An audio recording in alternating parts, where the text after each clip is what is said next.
بسم اللہ الرحمن الرحیم۔ السلام علیکم ویورز، کیسے ہیں آپ؟ امید خیر و عافیت سے ہوں گے۔ عزیزان من، اولاد ایسی چیز ہے جس سے زندگی میں بہار آ جاتی ہے، اور ہر ماں باپ چاہتا ہے کہ وہ اپنے اولاد کی ایسی تربیت کرے کہ ان کی اولاد فرما بردار اور مثالی اولاد بن جائے۔ لیکن یہ چاہت کچھ محنتوں کے بغیر نامکمل ہے، بلکہ امپاسبل ہے، مکمل ہی نہیں ہو سکتی۔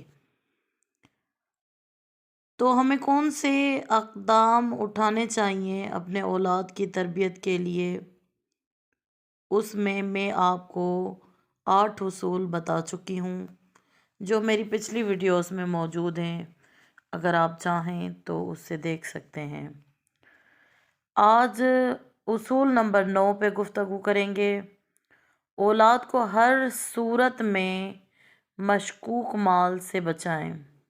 باپ اگر حرام مال، کمیشن، سودی اسکیموں کا حرام پیسہ، خمس واجب ہونے کے باوجود بغیر خمس نکالے ہوئے مال یا مشکوک مال کو لا کر اس سے بچے کی تربیت، بچے کی جسمانی نشو و نما کرے گا تو ایسی اولاد کا سعادت مند ہونا تقریباً ناممکن ہے۔ ہر باپ کو چاہیے کہ مستند علماء کے پاس جا کر اپنی ملازمت، اپنے کاروبار اور اپنے ذرائع سے آنے والے پیسوں کے جائز ہونے کی تصدیق کروائے۔ فقط ایک لقمہ حرام سے بلکہ ایک مشکوک لقمے سے بھی گناہ کے تقاضے دل میں 40 روز تک پیدا ہوتے رہتے ہیں۔ یہ گناہ کر لو، وہ گناہ کر لو، پھر کیسے ممکن ہے کہ اولاد ایسے تقاضے دل میں پیدا ہونے کے باوجود گناہوں سے بچ جائے؟ امام حسین علیہ السلام نے یزیدی فوج سے خطاب کرتے ہوئے یہی کہا تھا کہ میری باتوں کا تم پر اثر نہیں ہو رہا کیونکہ تمہارے پیٹ حرام سے بھرے ہوئے ہیں۔ ایک نوجوان اپنی ماں کے پاس آیا اور ماں سے کہا کہ عبادت میں میرا دل نہیں لگتا، ایسا لگتا ہے کہ دل پر ایک تاریکی سے چھا گئی ہے۔ میں حرام خور نہیں ہوں، برے دوستوں کے ساتھ نہیں اٹھتا بیٹھتا، تمام واجبات مستحبات کی پابندی کرتا ہوں، تمام حرام کاموں سے پرہیز کرتا ہوں، پھر بھی عبادت میں سستی ہوتی ہے۔ میں آپ سے یہ معلوم کرنا چاہتا ہوں کہ اس کی کیا وجہ ہے۔ ماں نے کچھ دیر سوچا، پھر کہا، بیٹا تم میرے شکم میں تھے، تمہارے والد سفر پہ گئے تھے، میں کپڑے سکھانے کے لیے گھر کے چھت پر گئی، دیکھا کہ ہمسائے کی چھت پر اس نے آلو بخارے خشک کرنے کے لیے پھیلا رکھے تھے۔ میں نے اس میں سے ایک آلو بخارا اٹھا کر کھا لیا، بعد میں شرمندہ ہوئی کہ بغیر اجازت کے اٹھا لیا ہے، مگر پڑوسی کو بتا کر معاف کروانے کی ہمت نہ ہوئی۔ جوان نے کہا، ماں مجھے اجازت دیں تاکہ میں ہمسائے کے گھر جا کر اس چیز کی معافی مانگوں تاکہ شیطان کے حملے سے میں محفوظ رہ کر عبادت کر سکوں اور اپنے جسم سے اس حرام مال کے اثر کو زائل کر لوں۔ آج باپ انہیں غیر شرعی مال کھلا کر کل قیامت میں یہی اولاد اس کی دشمن ہو جائے گی۔ جو والدین اپنے اولاد کو حرام کھلاتے ہیں، کل یہی اولاد قیامت کے روز اپنے والدین کی دشمن ہو جائے گی اور فریاد کرے گی کہ یا اللہ، ہمارے باپ نے ہمیں حرام مال کھلایا، اس نے ہمیں دین کی تعلیم نہ دی، اس مال حرام کے اثرات کی وجہ سے ہم بگڑ گئے، بے دین ہو گئے، ہمارے باپ سے ہمارا حق دلوا دیجیے۔ باپ حرام خور، ماں جگر خور ہندہ ہو تو بچے ظالم ہی پیدا ہوتے ہیں۔ حجاج کی ماں بھی ایک بدگماش عورت تھی جس کی وجہ سے حجاج جیسا ظالم پیدا ہوا۔ جو مومن مال حرام رد کر دے اور خود کو اس سے آلودہ نہ کرے، اس کا یہ کام 70 مقبول حج کے ثواب کے برابر ہے۔ اگر آپ محسوس کریں کہ نماز شب، عبادات اور قرآن کی تلاوت کی طرف آپ کا دل راغب نہیں ہو رہا تو اپنی غذا اور کمائی پر غور کیجیے کہ وہ حلال ہے یا نہیں، کہیں آمدنی مشکوک تو نہیں۔ جو چیزیں عبادت میں حائل ہوتی ہیں اور گناہ پر جرأت دلاتی ہیں ان میں سے ایک حرام لقمہ بھی ہے۔ رسول خدا ایک دفعہ ایک دکان سے گزرے جس میں رکھے ہوئے پھل چمک رہے تھے۔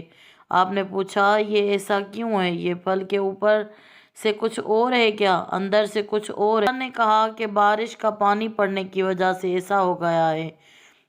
آپ نے فرمایا، تم نے اسے ہلایا کیوں نہیں؟ پھر فرمایا، جو ملاوٹ کرے وہ مجھ سے نہیں ہے، جو کسی مسلمان کو دھوکہ دے وہ مسلمان نہیں ہے۔ اسی وجہ سے مولا علی علیہ السلام نہج البلاغہ میں اپنے گورنر کو خط لکھتے ہیں کہ مجھے خط لکھتے ہو تو قلم کو باریک کر کے سطروں کے درمیان فاصلہ کم کر کے قریب قریب کر کے لکھا کرو، کیونکہ کاغذ، قلم اور سیاہی زیادہ استعمال ہوتی ہے اور اسی طرح بیت المال کا نقصان زیادہ ہوتا ہے۔ بیت المال ایسے نقصان کا متحمل نہیں ہے۔ جو علی اتنا تک برداشت نہ کرے کہ ان کے گورنر خط میں زیادہ سیاہی استعمال کر لیں، وہ صریحاً مال حرام کو کیسے برداشت کریں گے؟ پیغمبر خدا فرماتے ہیں کہ جس کا گوشت، پوست، ہڈیاں حرام سے بنی ہیں وہ جہنم میں جانے کا سزاوار ہے۔ مولا علی علیہ السلام فرماتے ہیں، بے شک ایک لقمہ بھی کچھ نہ کچھ گوشت کی نشو و نما کرتا ہے۔ ماں اگر غیبت کرنے کی عادی ہو تو بھی قرآن کے مصداق اپنے مردہ بھائی کا گوشت کھا رہی ہے، اور یہ حرام کھانا بھی حاملہ کے بچے پر اثر انداز ہوگا، عبادتوں کی لذت غارت ہو جائے گی۔ ایک بزرگ فرماتے ہیں کہ ایک زمانے میں میری بڑی عجیب حالت تھی، نہ اول وقت نماز کا اہتمام رہا تھا، نہ نماز شب پڑھنے کی طرف کوئی رغبت، دل کی عجیب و غریب کیفیت تھی۔ سوچا کہ عبادت کی لذت کہاں گئی، رات گری و زاری کیا اور سو گیا۔ خواب میں دیکھا کہ ایک آواز آ رہی ہے، جو حرام کھجور کھائے وہ عبادت کا دوست نہیں، اسے عبادت کا مزہ نہیں آ سکتا۔ آنکھ کھلی اور غور کیا تو یاد آیا کہ کھجوریں خریدتے وقت دکان کے مالک سے اجازت لیے بغیر ایک کھجور اٹھا لی تھی۔ اس ایک کھجور نے اتنا اثر ڈالا کہ معنویت ہی چھن گئی۔ لہٰذا باپ اگر حرام مال گھر میں لا رہا ہے تو اب دیندار ماں کی ساری محنت کو یہ ایسا باپ بیکار کر دے گا۔ حلال و پاکیزہ غذا کی تربیت اولاد میں اہمیت کا اس واقعے سے پتہ چلتا ہے کہ صلب رسول خدا صلی اللہ علیہ وآلہ وسلم میں جب فاطمہ کے وجود میں آنے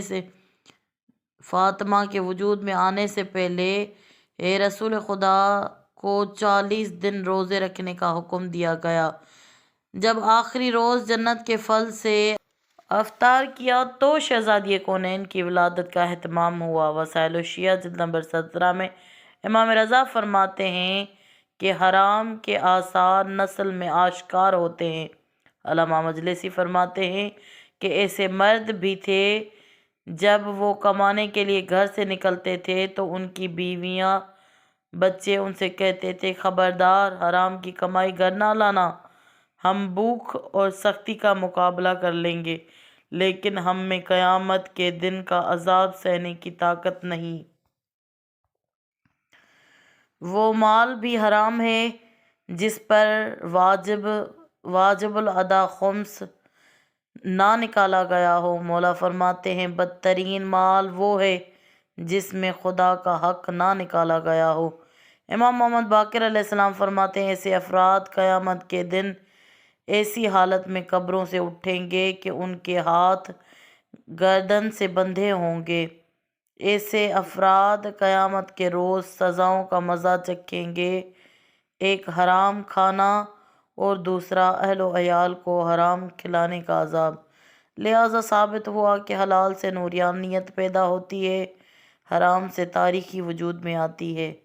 باپ کو پیسہ کماتے وقت رسول خدا صلی اللہ علیہ وآلہ وسلم کی یہ حدیث ہمیشہ یاد رکھنی چاہیے، صرف پاک و حلال روزی گھر لے جاؤ۔ اللہم صلی علی محمد وآل محمد وعجل فرجہم وفرجنا بہم۔